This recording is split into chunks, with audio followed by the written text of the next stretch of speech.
In classrooms around the world, children sit in circles embracing plush Torahs and singing Torah tziva lanu Moshe marasha kihilat Yaakov. The phrase which means, the Torah that God commanded to Moses is an inheritance for the entire Jewish community. What makes this passage unique? And why is this designated to be the first Torah concept taught to a Jewish child? Every person has an inner child. Many basic life lessons that we teach our children are equally relevant to adults. In this series called Reparenting Your Inner Child, Mrs. Shimona an international lecturer and founder of OMEC, a nonprofit organization dedicated to in-depth transformational learning and living, will discuss the 12 Torah passages that the Lubavitcher Rebbe taught to children. And she will explore their relevance for children and adults alike. This segment will examine the first passage, Torah tziva lanu Moshe. Hi, we're starting the first of our 12 passages for personal growth and reparenting our inner child.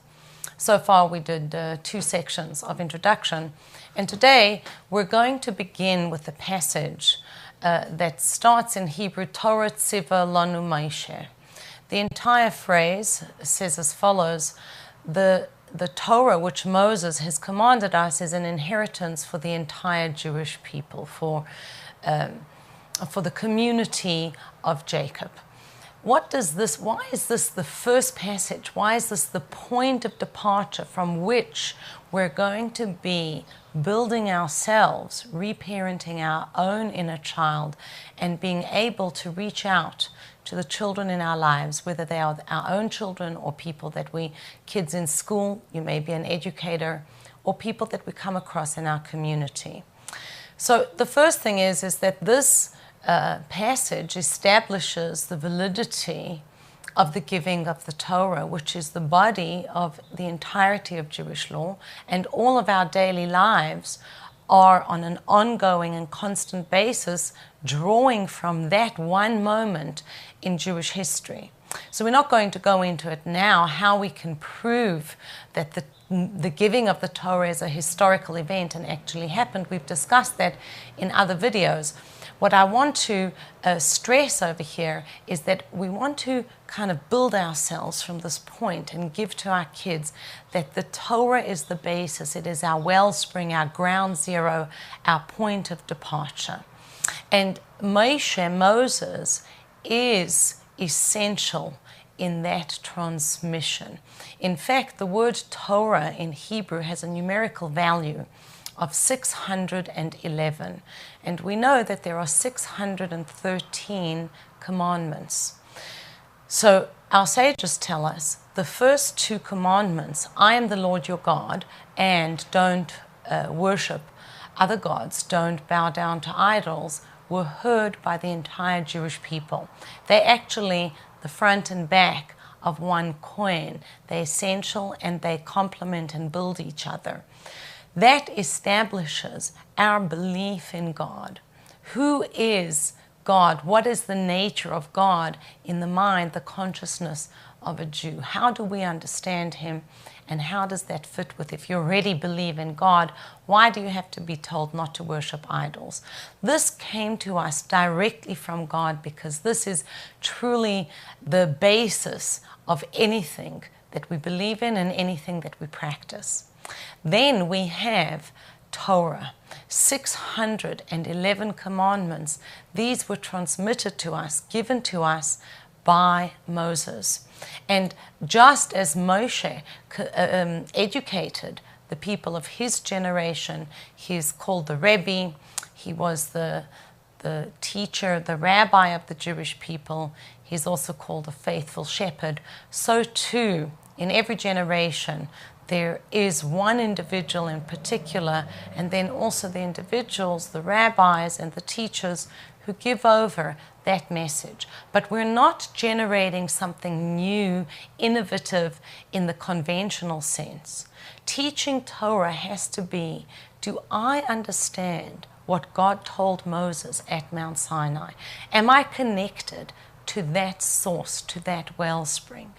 If I am basing my current practice or a Rav rules, a rabbi rules in a particular situation, what is demanded of us in this specific situation, and that ruling or that practice is based upon the laws that were given to Moses at Sinai in conjunction with the principles that were given to Moshe about how to derive new laws, because Torah is a very organic structure that combines a written and oral tradition together, then I know that my current practice or today's ruling, whatever I was told, is something that is in alignment with the Torah that Moses commanded us. It's taking me right back to those original principles. So we have this notion that we heard 2 commandments from God and 611 were received from Moshe. And now we understand this pivotal role of Moshe and our desire to connect with the authenticity and authority of what was given at Mount Sinai. What I want to focus on in a more interpersonal sense is the notion of the Torah being an inheritance, particularly to the congregation of Jacob. It doesn't say to Israel. Our father, Yaakov Avinu, Jacob, is called both Yaakov and Yisrael. And the first name, Jacob, is indicative of the heel, Yud, Akev. This letter Yud that represents the transcendent dimension coming into the lowest aspects of our being, as opposed to Yisroel, which is made up of the words Li Rosh, the head is to me. So Yisroel focuses on the head and the higher consciousness of a person, and Yaakov is about bringing that into the lowest aspect of who we are. And this idea is connected with the notion of inheritance that we find in the first verse. What we are being asked to do is to bring the Torah down into the lowest dimension of our beings. It's not enough to be a book Jew, to be an academic, professional scholar, etc., and I sit and learn and study the texts. If there's no practice, then even my learning doesn't have a continued existence. I have to be able to take those teachings and then the Yadata, know it, bind it into your hearts. And when I can bind it into my heart, then I'm going to have a change in practice. And what this verse tells us is as follows. You may think that you have not inherited, that you don't have a part in this Torah. Either a person could say, I didn't grow up with it, wasn't part of my tradition, my parents didn't teach me, or I don't have the intelligence to study it, or I don't have the patience, or I don't have the inner emotional world, resonance to connect with it. No. The answer to that is Torah is our inheritance, and there's something very unique about the notion of inheritance. It's not a gift, and it's not a purchase. It's something that we have been given automatically. Just as when a parent, God forbid, passes away, what they have automatically passes on to the next of kin. It's like a flow. We can speak about a nachla, a portion that one inherits, and that's connected to the Hebrew word for a stream, a flowing body of water, a nachal, because what our parents have are transmitted to us automatically. And that goes for physical possessions, that whatever a person owns when they pass away is given automatically to the children, and a parent cannot stop that from happening. They could diminish the flow of what will be given to a child, but both halachically in Jewish law and spiritually, cosmically, that is flowing naturally, organically. It's part of the way the universe works, that what we own goes to our children. But it's not only our physical possessions. What we have in our inner being, our emotional way of being in the world, even our physical attributes, these are also passed on to our children. My daughter was watching a video the other day, and in the video there was a footage of her friend's father, and she says to me, "Oh my gosh, Mom, I cannot believe how so-and-so call her Sarah. I cannot believe how Sarah is just like her father."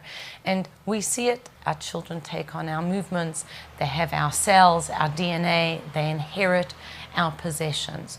Not only that, our children inherit the Torah through us, and we have inherited the Torah from our parents and they from theirs.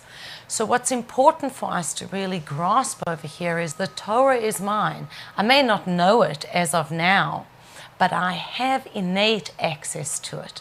As the oral law tells us, the sages tell us that when a fetus is in the womb, it is taught the entire Torah. When we're born, we forget that. But it's an important aspect. You see, we need to re-access the Torah through our own conscious work. And yet, at the same time, we have it embedded, imprinted in our own inner being. In addition to that, and even more basically than that imprint on our soul, is the fact that this is our inheritance. And God is the Father who is giving it to us. We all received it from Moshe, from God, at Mount Sinai. And that enables us to take these profound teachings and bring them from the level of Yisroel, from the level of our head and our academic learning, all the way down into the nitty-gritty of daily life. How am I going to greet my friend, put on my shoes, deal with breakfast, etc., etc.? How am I going to deal with my money, with my marital relationship? All of that has to hold within it the teachings of the Torah that were received by Moshe, by Moses at Mount Sinai, and given to us as our divine right, our inheritance. Until next time, have a wonderful day.